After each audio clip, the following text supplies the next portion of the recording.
तो hello guys, कैसे हैं आप लोग। आशा करता हूँ सभी पेट पेरेंट्स बहुत ठीक होंगे। कुछ टाइम से मेरी वीडियोस में कमेंट आ रहे थे कि हमारे डॉग को पार्वो हो गया है, तो इस केस में क्या किया जाए, पॉसिबल जो भी मेजर्स रहते हैं पार्वो से बचने के लिए अपने डॉग को। आप कुछ उपाय बताइए। तो आज मैं आपके साथ कुछ रेमेडीज शेयर करने जा रहा हूँ जिससे आप अपने डॉग को पार्वो से बचा सकते हैं। पहली चीज़ तो अगर आप कोई नया पपी लेके आते हैं तो इस चीज़ का बहुत रियरली ध्यान रखिए कि जब तक आपका डॉग वैक्सीनेटेड नहीं हो जाता है उसको कहीं बाहर आपको पूप कराने के लिए नहीं लेके जाना है। बहुत से पेट पेरेंट्स क्या करते हैं, अपने जो नए पपी रहते हैं उनको बाहर पूपिंग की आदत बनाने के लिए बाहर वॉक पे ले जाना शुरू कर देते हैं जब विदाउट वैक्सीनेशन। तो उससे दिक्कत ये होती है कि देखिए, पार्वो एक वायरस ब्रोन डिजीज है। तो ये क्या होता है, जैसे अगर कोई डॉग पार्वो से ग्रसित है तो कई बार क्या होता है कि वो डॉग ने कहीं पर पूप किया, आपके डॉग ने उसको जाके सूंघा, तो वो जो वायरस है वो आपके डॉग की बॉडी में एंटर हो जाएगा और धीरे धीरे जो डॉग है वो पार्वो से ग्रसित हो जाता है। तो सबसे पहली चीज़ तो आपको ये ध्यान रखनी है कि विदाउट वैक्सीनेशन आपको अपने डॉग को बाहर लेके नहीं जाना है। और दूसरी चीज़ ये है दोस्तों कि वैक्सीनेशन के बाद भी चांसेस बहुत लंबे टाइम तक बने रहते हैं कि जब तक आपकी बूस्टर डोज डॉग की जो वैक्सीनेशन की है वो कंप्लीट नहीं हो जाती है, तब तक आपने अपने डॉग को अवॉइड करना है कि बाहर आप जितना ना ले जाएं उतना बढ़िया है। ठीक है। और दूसरी चीज़ ये रहती है कि इसमें अगर मान लीजिए आपके डॉग को पार्वो हो भी गया है तो आपको कुछ चीज़ों को बहुत ध्यान रखना होता है। सबसे पहली चीज़ तो जब आपके डॉग को पार्वो हो जाएगा तो आप एक चीज़ नोटिस करेंगे कि वो लगातार वॉमिट करेगा, लगातार वॉमिट करना शुरू कर देता है और उसको डायरिया हो जाएगा, लगातार पॉटी करनी शुरू कर देगा वो। और उसमें पॉटी में आप एक चीज़ नोटिस करेंगे कि बहुत ज़्यादा मछली जैसी जो एक फीसी फीसी स्मेल रहती है वो आनी शुरू हो जाएगी, जैसे सड़े हुए मांस की स्मेल आती है वैसे एक स्मेल आनी शुरू हो जाएगी। और जब इसके जो लक्षण हैं वो काफ़ी ज़्यादा सीरियस हो जाते हैं तो आप नोटिस करेंगे कि डॉग की जो स्टूल है उसमें ब्लड आने लग जाता है, जिस वजह से जो स्टूल का जो कलर रहता है वो आप नोटिस करेंगे कि ब्राउन होना शुरू हो जाएगा या ब्लैक होना शुरू हो जाएगा। तो अब अगर आपके डॉग को पार्वो हो गया तो आप उसमें क्या क्या कदम उठा सकते हैं, क्या प्रिकॉशंस ले सकते हैं जिससे सीवियर डैमेज ना हो आपके डॉग को। सबसे पहली चीज़ तो आप इस चीज़ का ध्यान रखिए कि अगर आपका डॉग ऐसे सिम्टम्स शो कर रहा है कि बार बार उल्टी हो रही है, दस्त कर रहा है, तो उसको नॉर्मल डायरिया या फिर उल्टी दस्त समझने की गलती ना करें, even if your dog is vaccinated. तो सबसे पहली चीज़ ये ध्यान रखनी है कि आपका डॉग उल्टी दस्त कर रहा है तो सबसे पहले तो आप एक टैबलेट जिसका मैं नाम बता रहा हूँ, वोमिकाइन। अगर उल्टी कर रहा है तो वोमिकाइन और दस्त कर रहा है तो मेट्रेंडाजल। इस टैबलेट को आप अपने घर में हमेशा रखिए, एक डोज दे दीजिए और कुछ टाइम के लिए खाना पीना बंद कर दीजिए। सबसे बढ़िया उपाय है जिसमें फास्टिंग 12 से 24 घंटे तक के लिए, जब अगर आपका डॉग भूखा रहेगा और उस दौरान में उसके दस्त रुक जाते हैं इन टैबलेट से तो घबराने की कोई दिक्कत नहीं है। पर अगर उसके बाद भी दस्त चालू है तो आप सीधे सीधे अपने नज़दीकी वेट में संपर्क करें। आपका वेट इस चीज़ को डायग्नोस करेगा और क्या नाम है, इसके जो भी मेडिसिन वगैरह रहती हैं उसके इस्तेमाल से आपके डॉग की रिकवरी में हेल्प होती है। इसमें देखिए बेसिकली क्या रहता है कि हमारा जो डॉग रहता है वो किसी भी चीज़ को डाइजेस्ट नहीं कर पाता है। ठीक है। तो डाइजेशन में इसका बहुत ज़्यादा इम्पैक्ट पड़ता है, तो इसमें ओरल मेडिसिन जो रहती हैं वो कारगर नहीं रहती है। जो ओरल मेडिसिन रहती हैं, आप एक चीज नोटिस करेंगे कि बार बार उल्टी करता है तो जो ओरल मेडिसिन है वो बार बार उसको वॉमिट कर देगा तो उस मेडिसिन का कोई असर नहीं हो पाता है।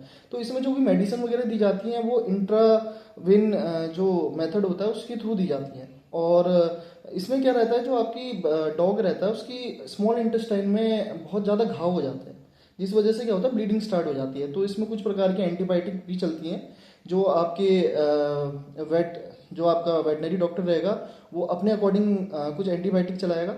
और कुछ मेडिसिन वगैरह चलती हैं जिसमें जो ज़्यादातर मेट्रेंडाजल एनएस के रूप में चलाया जाता है। और जैसे जैसे आपका डॉग रिकवरी करना शुरू करेगा आप एक चीज़ नोटिस करेंगे कि उसकी हेल्थ जो है वो धीरे धीरे कमज़ोर होती जा रही है।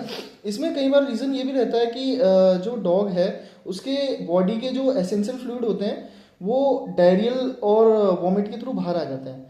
तो कई बार डॉग को ये परेशानी का सामना करना पड़ता है कि बहुत लेथार्जिक और जो बिहेवियर चेंजेस बहुत ज़्यादा आपको देखने को मिलेंगे इसमें कि आपका डॉग बिल्कुल लेथार्जिक फील करने लग जाएगा या फिर मतलब खेलना कूदना बंद कर दिया उसने बिल्कुल ही।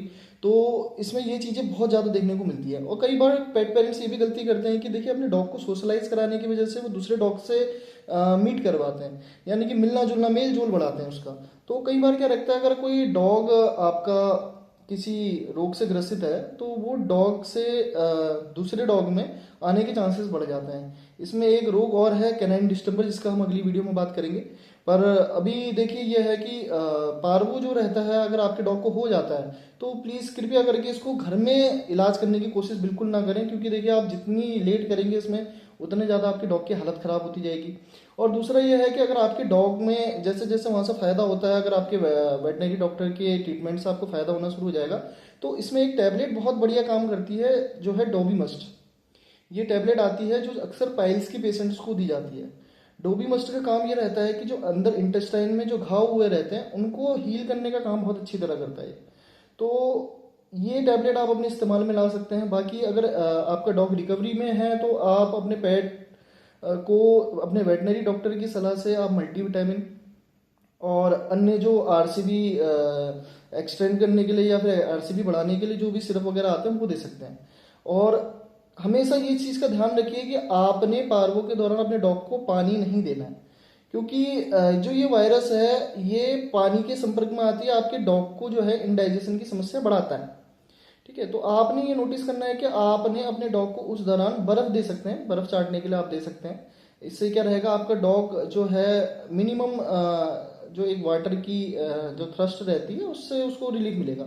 बाकी जो इसमें वाटर रहता है वो सलाइन के रूप में बॉडी में पहुंचा दिया जाता है। तो इसमें क्या रहता है कि आप अपने डॉग को एक तरीके से रिकवर ही कर रहे हैं। बस आपको इन चीज़ों का ध्यान रखना है कि आपको लापरवाही इसमें नहीं करनी है। कई बार पेट पेरेंट्स क्या करते हैं, जैसे हमारे पास भी अगर ट्रीटमेंट के लिए कोई पेट पेरेंट्स आते हैं तो वो क्या करते हैं, हम उनसे मना करते हैं कि आप पानी वगैरह मत दीजिए अपने डॉग को या फिर आप खाना मत दीजिए, तो पर उनको कई बार दया आ जाती है।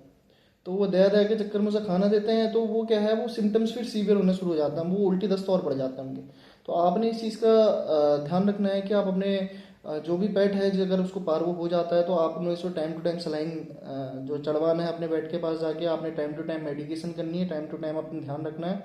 और साथ ही साथ जो डॉक्टर आपको सजेस्ट करेगा उपाय इलाज वगैरह जो भी आपको सजेस्ट करता है आपने उसको खास करके इस चीज़ में ध्यान रखना है। नहीं तो कई केसेस में देखने को मिलता है कि डॉग कई बार हाफ रिकवरी से भी उसको ये पार्वो बढ़ जाता है और कई बार डॉग की डेथ हो जाती है।